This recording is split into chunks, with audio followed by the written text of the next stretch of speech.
আসসালামু আলাইকুম। আশা করি সকলেই ভালো আছেন। প্রিয় চাকরি প্রত্যাশী ভাই বোনেরা, গোয়েন্দা ও তদন্ত অধিদপ্তরের যে নিয়োগ সার্কুলারটা রয়েছে, এটাতে যারা এখনো আবেদন করেন নাই, আবেদনের কিন্তু আর অল্প কিছুদিন সময় রয়েছে। এর মধ্যে আপনাদেরকে আবেদনটা করতে হবে। এটা কিন্তু মোটামুটি অনেক বড় একটা নিয়োগ সার্কুলার, যেখানে কিন্তু আ সিপাহি নামে একটা পদ রয়েছে, যেখানে শুধুমাত্র কিন্তু আপনারা এসএসসি পাশে আবেদন করতে পারবেন। অর্থাৎ এই যে সিপাহি নামে একটা পদ রয়েছে এখানে, শুধুমাত্র এসএসসি পাশে আবেদন করা যায়, যেখানে কিন্তু ১১ টি পদ রয়েছে।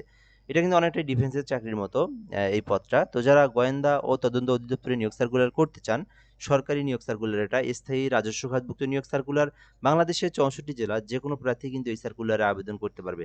তো এটা নিয়ে বিস্তারিত আলোচনা করব। সম্পূর্ণ ভিডিওটা শেষ পর্যন্ত দেখবেন, তাহলেই আপনারা এই সার্কুলার নিয়ে যত ধরনের ইনফরমেশন প্রয়োজন, শিক্ষাগত যোগ্যতা, পদের নাম, বেতন স্কেল, আবেদন কিভাবে করবেন, কত টাকা ফি জমা দিতে হবে, সকল কিছু এই ভিডিওর মাধ্যমে আমি আপনাদেরকে সুন্দর করে দেখে বুঝিয়ে দেওয়ার চেষ্টা করব। শেষ পর্যন্ত দেখবেন, তাহলেই সকল কিছু বুঝতে পারবেন।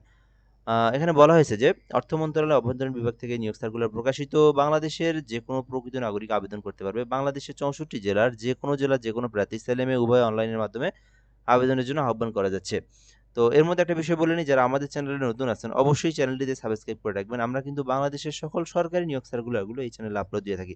একজন চাকরি প্রত্যাশী যদি হয়ে থাকেন অবশ্যই চ্যানেলটিতে সাবস্ক্রাইব করে রাখবেন। সকল সরকারি নিয়োগ সার্কুলার প্রকাশ হওয়া মাত্রই আপনি এখানে পেয়ে যাবেন। লিপিকার কাম কম্পিউটার অপারেটর পদ রয়েছে ১৩ গ্রেডের। শিক্ষাগত যোগ্যতা চাওয়া হয়েছে যেকোনো স্বীকৃত বিশ্ববিদ্যালয় হইতে অনার্স পাস অথবা ডিগ্রি পাস থাকলে আবেদন করতে পারবেন। আর কম্পিউটার সম্পর্কে অবশ্যই ভালো একটা অভিজ্ঞতা থাকতে হবে, যেখানে ৮০ শব্দ ইংরেজিতে, ৫০ শব্দ বাংলায় থাকতে হবে। যেহেতু লিপিকার, সেক্ষেত্রে লিপিকারের ট্রেনিং থাকতে হবে কম্পিউটারের। আর অনার্স অথবা ডিগ্রি পাসেই আবেদন করতে পারবেন। উচ্চমান সহকারী রয়েছে ২ টি পদ রয়েছে, যেখানে শিক্ষাগত যোগ্যতা চাওয়া হয়েছে অনার্স পাস অথবা ডিগ্রি পাসে আবেদন করতে পারবেন। এছাড়াও মুদ্রাক্ষরী কাম কম্পিউটার অপারেটর পদ রয়েছে, যেখানে ১ টি পদ রয়েছে। শিক্ষাগত যোগ্যতা চাওয়া হয়েছে অনার্স পাস অথবা ডিগ্রি পাস এবং ইংরেজিতে ৭০ শব্দ, বাংলায় ৪৫ শব্দের গতি যদি আপনার থাকে তাহলে আবেদন করতে পারবেন। ৪ নম্বর পদের নাম অফিস সহকারী কাম কম্পিউটার মুদ্রাক্ষরিক ১৬ গ্রেড, ১ টি পদ রয়েছে। শিক্ষাগত যোগ্যতা চাওয়া হয়েছে যেকোনো স্বীকৃত বোর্ড হইতে অনন্য দ্বিতীয় বিভাগ বা সমমানের জিপিএতে উচ্চ মাধ্যমিক, অর্থাৎ শুধুমাত্র এইচএসসি পাস করলে আপনারা এটাতে আবেদন করতে পারবেন। আর এখানে আপনার কম্পিউটার সম্পর্কে বেসিক নলেজগুলো অবশ্যই জানা থাকতে হবে। এরপরে রয়েছে গাড়ি চালক। তো যাদের ড্রাইভিং লাইসেন্স রয়েছে এবং শুধুমাত্র অষ্টম শ্রেণী, দেখেন এখানে কিন্তু বলা হয়েছে শুধুমাত্র অষ্টম শ্রেণী থাকলে আবেদন করতে পারবেন। আর এখানে ড্রাইভিং নিয়োগ দেওয়া হবে ১৬ গ্রেডের, ২ টি পদ রয়েছে।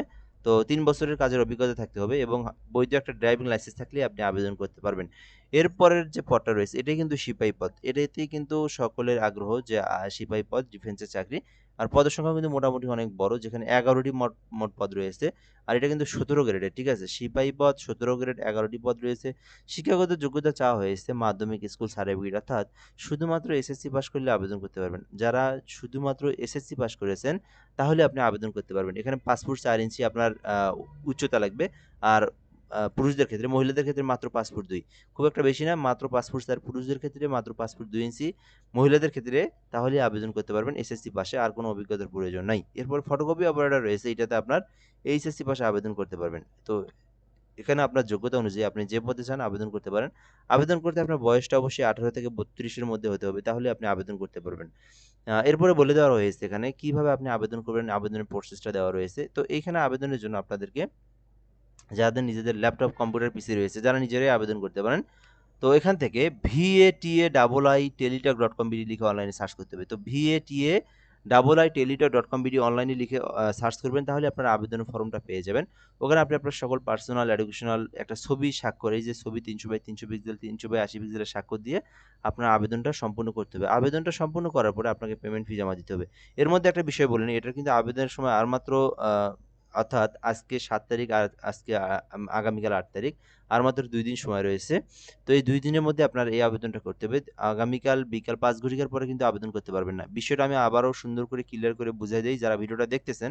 যেহেতু আমাদের এই চ্যানেলে সার্কুলারগুলো এর আগেও ২ থেকে ৩ বার দেওয়া হয়েছে। যেহেতু আজকের ভিডিওটাই শেষ, মানে আর ২ দিন মাত্র সময় রয়েছে। এরপরে আর আপনারা আবেদন করতে পারবেন না।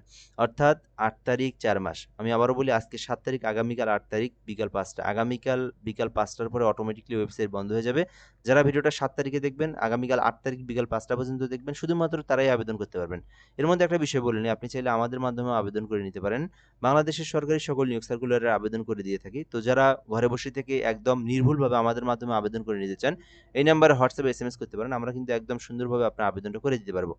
আচ্ছা, এরপর আমরা এখান থেকে দেখব, এখান থেকে যারা নিজেরা আবেদন করবেন, নিজেরা আবেদন করার পরে কিভাবে পেমেন্ট ফিটা জমা দিবেন। পেমেন্ট ফি জমা দেওয়ার প্রসেসটা হচ্ছে, 1 থেকে 5 নম্বর কর্মীকের মধ্যে আবেদন করলে 112 টাকা এবং 6 থেকে 7 নম্বর কর্মীকের মধ্যে আবেদন করলে 56 টাকা টেলিটক সিমে রিচার্জ করে পেমেন্ট ফিটা জমা দিবেন। পেমেন্ট ফি জমা দেওয়ার প্রসেসটা হচ্ছে VATA লিখে ইউজার আইডি লিখবেন, তারপরে 16322 নাম্বার সেন্ড করে দিবেন। পরবর্তীতে ইয়েস পিন লিখে 16322 নাম্বার সেন্ড করে দিলে আপনার আবেদনের পেমেন্টটা কিন্তু সম্পূর্ণ হয়ে যাবে। তো এই ছিল মূলত বিষয় গোয়েন্দা ও অধিদপ্তরের নিয়োগ সার্কুলার সম্পর্কে সকল তথ্য এই ভিডিওর মাধ্যমে আমি আপনাদেরকে দেখাই দিলাম। তো যারা আবেদন করবেন, যেহেতু দ্রুত সময় অল্প সময় রয়েছে, এর মধ্যে আপনারা আবেদনটা করার চেষ্টা করবেন ইনশাআল্লাহ। তো ভালো থাকবেন। এ পর্যন্ত ভিডিওটা আজকের। আসসালামু আলাইকুম।